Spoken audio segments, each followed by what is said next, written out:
Ready? Ready. Now? Soon. Do the scientists really know? Will it really happen today? Will it? Look, see for yourself. The children press to each other like so many roses, so many weeds, intermixed, peering out for a look at the hidden sun. It rained.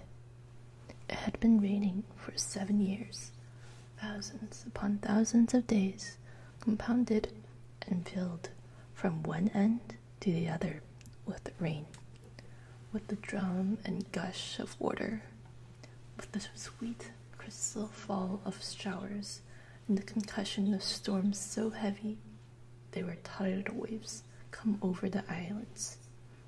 1,000 forests had been crushed under the rain and grown up 1,000 times to be crushed again. And this was the way of life, was forever. And this was the way of life, was forever on the planet Venus. And this was the schoolroom of the children, of the rocket men and women who had come to a raining world to set up civilization and live out their lives. It's stopping. It's stopping. Yes. Yes. Margot stood apart from them, from these children who could ever remember a time when there wasn't rain and rain and rain. They were all 9 years old. And if there had been a day 7 years ago when the sun came out for an hour and showed its face to the stunned world, they could not recall. Sometimes at night she heard them stir in remembrance, and she knew they were dreaming and remembering gold, or a yellow crayon, or a coin large enough to buy the world with. She knew they thought they remembered a warmness, like a blushing in the face, in the body, in the arms and legs and trembling hands.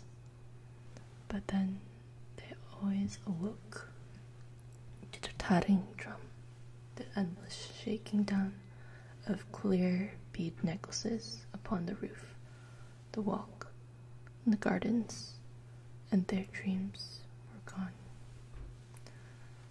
All day yesterday they had read in class about the sun, about how like a lemon it was, and how hot. They had written small stories or essays or poems about it. I think the sun is a flower that blooms for just 1 hour. That was Margot's poem, read in a quiet voice in a still classroom while the rain was falling outside. "Oh, you didn't write that," protested one of the boys. "I did," said Margot. "I did." "William," said the teacher. "But that was yesterday. Now the rain was slackening, and the children were crushed in the great thick windows. Where's teacher? She'll be back. She better hurry, or we'll miss it." They turned on themselves like a feverish wheel, all tumbling spokes. Margot stood alone. She was a very frail girl who looked as if she'd been lost in the rain for years, and the rain had washed the blue from her eyes, the red from her mouth, and the yellow from her hair. She was an old photograph, dusted from an album, whitened away, and if she spoke at all, her voice would be a ghost.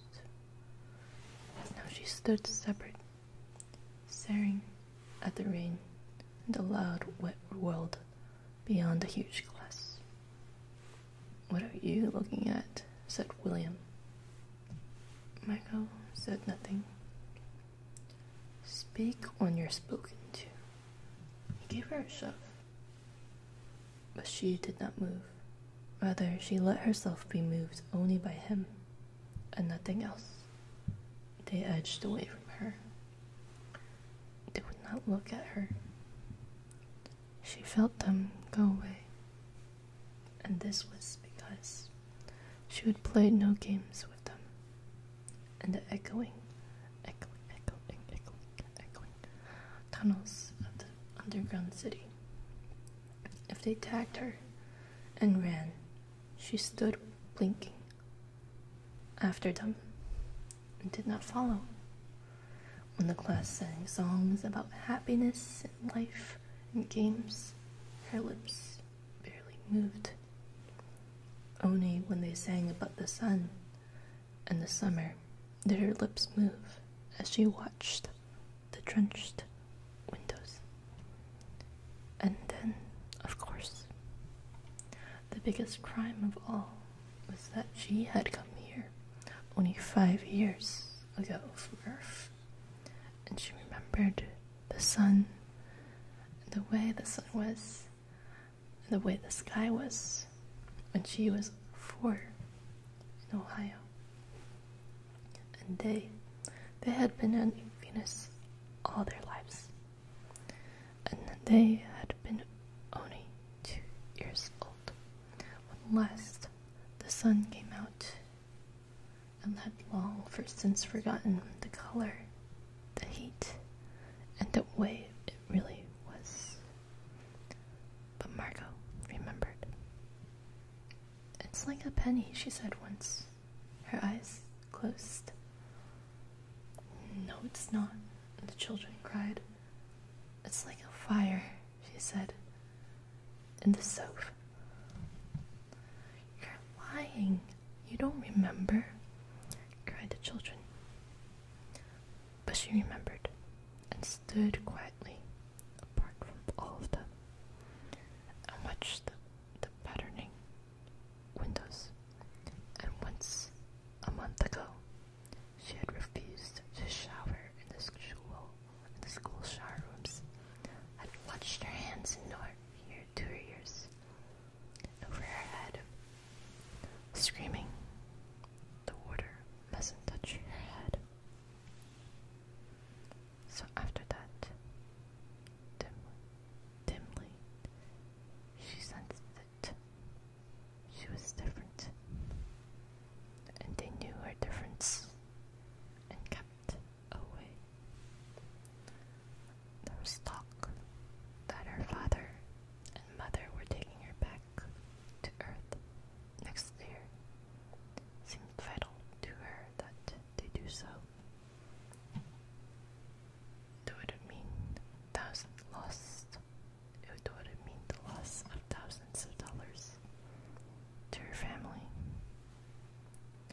And so the children hated her for all these reasons of big and little consequence.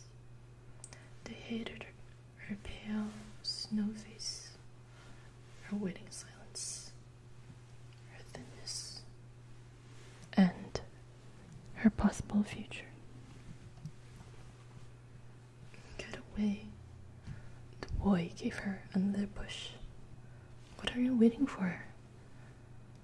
Then, for the first time, she turned and looked at him.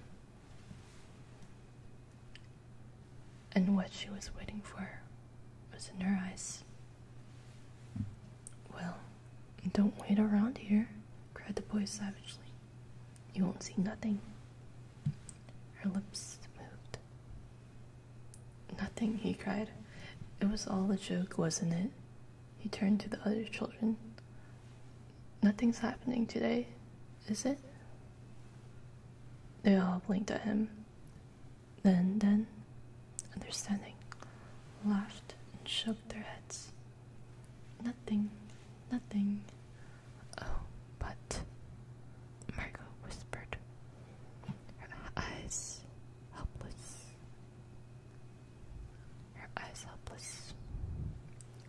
"But this is a day the scientists predict. They say They know the sun. "Oh, a joke," said the boy and seized her roughly. "Hey, everyone, let's put her in a closet before the teacher comes." "No," said Margot, falling back. They surged about her, caught her up, and bore her, protesting and then pleading, and then crying, back into a tunnel, a room, a closet, where they slammed and locked the door. They stood looking at the door, and saw it tremble from her beating and throwing herself against it. They heard her muffled cries. Then, smiling, they turned and went out, back down the tunnel, just as the teacher arrived.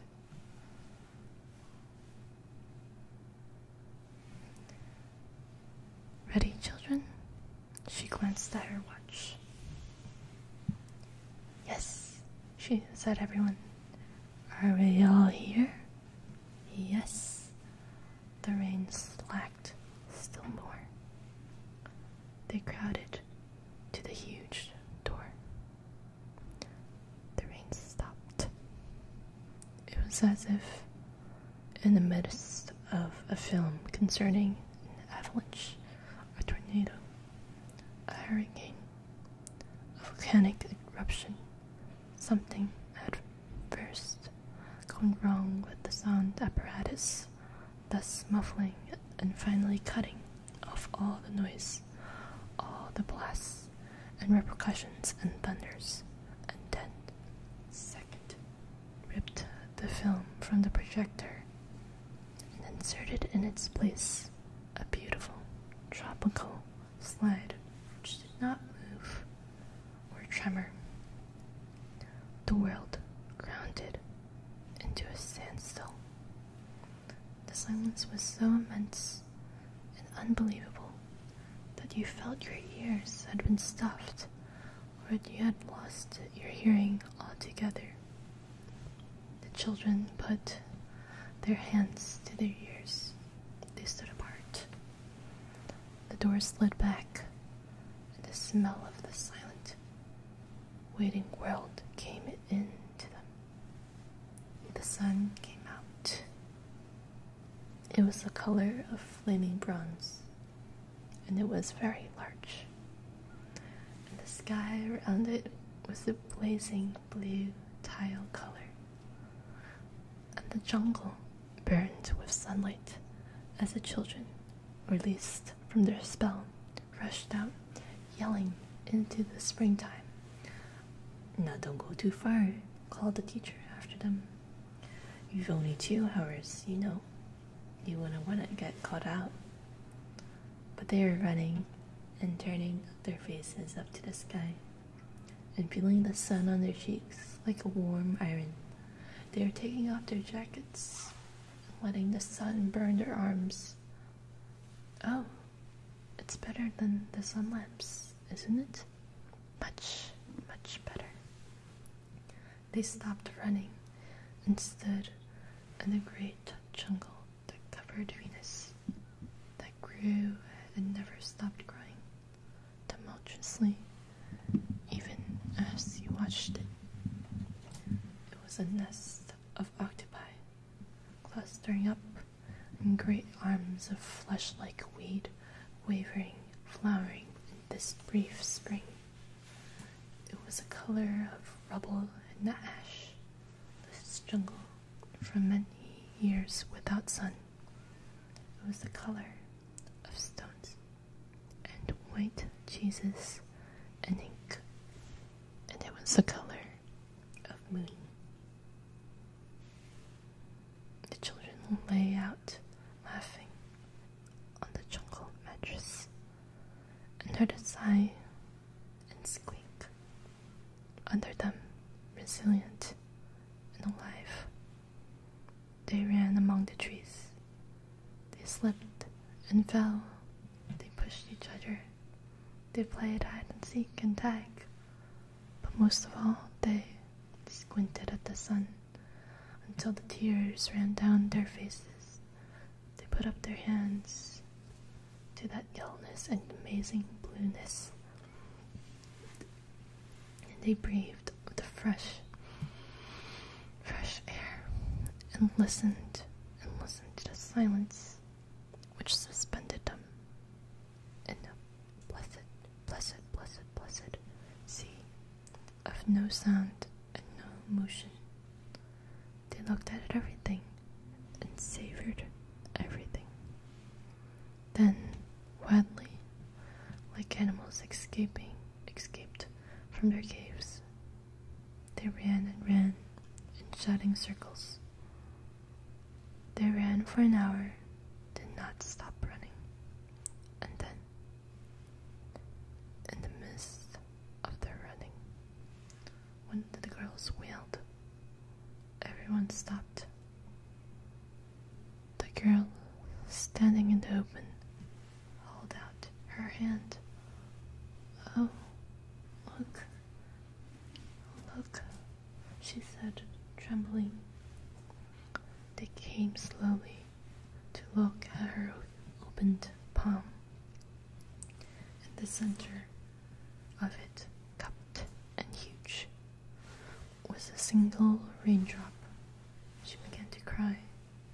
Looking at it, they glanced quietly at the sun. Oh, a few cold drops fell on their noses and their cheeks and mouths. The sun faded behind the mist, a stir of mist. A wind blew cold around them. They turned and started to walk back toward the underground house, their hands at their sides, their smiles vanishing away. A boom of thunder startled them, and like leaves before a new hurricane, they tumbled upon each other and ran. Lightning struck 10 miles away, 5 miles away, a mile, half a mile. The sky darkened into midnight. In a flash, they stood in the doorway of the underground for a moment until it was raining hard. Then they closed the door and heard the gigantic sound of the rain falling in tons and avalanches everywhere and forever. Will it be 7 more years? Yes, 7. Then one of them gave a little cry. "Margot." "What?" "She's still in the closet, or we locked her." "Margot." They stood as if someone had driven them like so many stakes into the floor. They looked at each other and then looked away. They glanced out into the world that was raining now, and raining and raining and raining steadily. They could not meet each other's glances. Their faces were solemn and pale. They looked at their hands and feet, their faces down. "Margot," one of the girls said. "Well?" No one moved. No one moved. "Go on," whispered the girl. They walked slowly down the hall in the sound of cold rain. They turned through the doorway to the room in the sound of the storm and thunder, lightning on their faces, blue and terrible. They walked over to the closet door slowly and stood by it.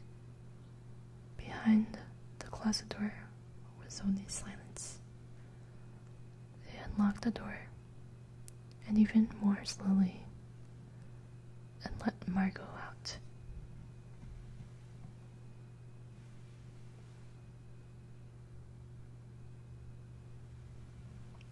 The end.